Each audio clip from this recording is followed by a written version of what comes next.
आज हमारे साथ सचिव नागर विमानन मांग साहेब,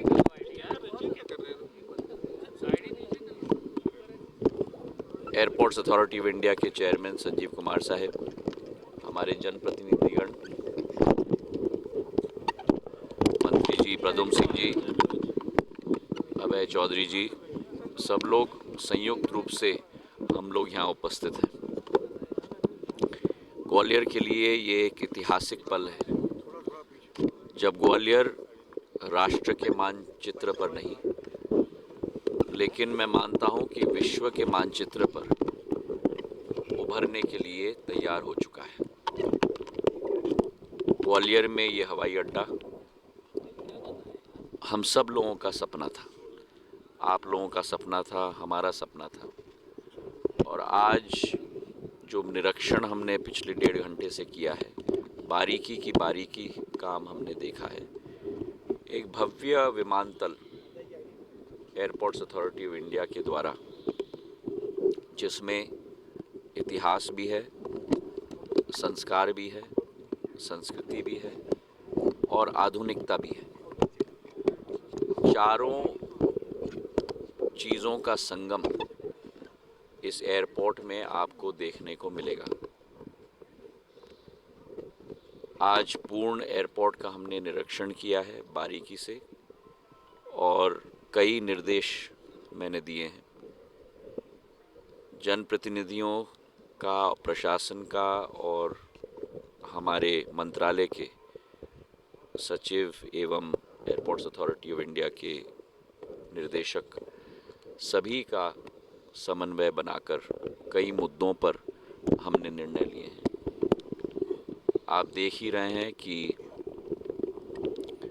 हम लोगों का लक्ष्य है कि भारत के इतिहास में ये सबसे शीघ्र बनने वाला विमानतल बने। 16 अक्टूबर 2022 को गृह मंत्री जी के द्वारा, उनके कर कमलों के द्वारा इस विमानतल का शिलान्यास हुआ था और हमारी कोशिश रहेगी कि 31 जनवरी या फरवरी के पहले हफ्ते तक पूर्ण रूप से तैयार हो। मैं इसलिए ये तारीख दे रहा हूँ क्योंकि आज मैंने अतिरिक्त और निर्देश दिए हैं और ये विमानतल इतना विशाल और इतना विराट है कि ग्वालियर के अगले 100 वर्षों की विमान व्यवस्था के लिए ये विमानतल पूर्ण रूप से उपयुक्त होगा। 2.5 लाख स्क्वायर फुट से ज़्यादा विशाल ये विमानतल है। भोपाल और इंदौर के तर्जे पर ये विमानतल बनाया गया है। अंतर्राष्ट्रीय व्यापक एक विमानतल ये बन चुका है। अभी केवल डोमेस्टिक फ्लाइट्स हैं, केवल भारत के गंतव्य पे ये जा रहा है। आज हमारे पास 5 कनेक्शंस हैं। पिछले 6 दिन पहले मैंने एक और सौगात दी थी, बंगलुरु से ग्वालियर, ग्वालियर से दिल्ली और दिल्ली से अयोध्या नरेश भगवान श्री राम की जन्मभूमि अयोध्या तक वो फ्लाइट जाएगी। एयर इंडिया एक्सप्रेस की फ़्लाइट थी, आप सब लोग भी उपस्थित थे। और इसी के साथ एक और खुशखबरी कि 1 फरवरी को भारत में सबसे नवीन एयरलाइन अकासा एयर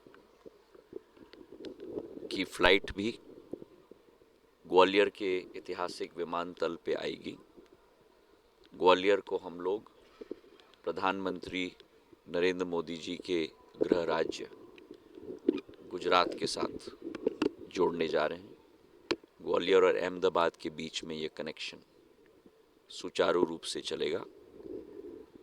तो ग्वालियर अहमदाबाद से, दिल्ली से, मुंबई से, बंगलुरु से, हैदराबाद से, इंदौर से और एक रूप में अयोध्या से भी जुड़ जाएगा। मेरी एक ही ख्वाहिश है कि हमारे ग्वालियर और चंबल संभाग के नागरिक इस सुविधा का पूर्ण उपयोग करें।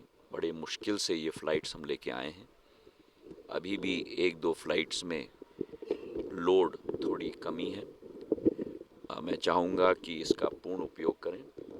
इस एयरपोर्ट में 4 एरो ब्रिजेस भी हैं, तो अब आप एरो ब्रिज के द्वारा विमान के अंदर प्रस्थान करेंगे। चल के ज़मीन पर जाने की ज़रूरत नहीं होगी, जैसे आधुनिक अंतर्राष्ट्रीय हवाई अड्डे होते हैं। और कई चीज़ें इस एयरपोर्ट के अंदर हैं जो अभी मैं आपको नहीं बताऊंगा, क्योंकि अभी मैं बताऊंगा तो फिर पूरा मज़ा ही ख़त्म हो जाएगा। प्रधानमंत्री मोदी जी का मिल गया समय लोकार्पण के लिए। जब तैयार हो जाएगा तब हम लोग ज़रूर निवेदन करेंगे और फिर जो भी निर्णय होगा वो सरमाथे होगा। और हम लोग अगले 7-10 दिन में इसको तैयार करके फिर हम सारे विकास कार्यों से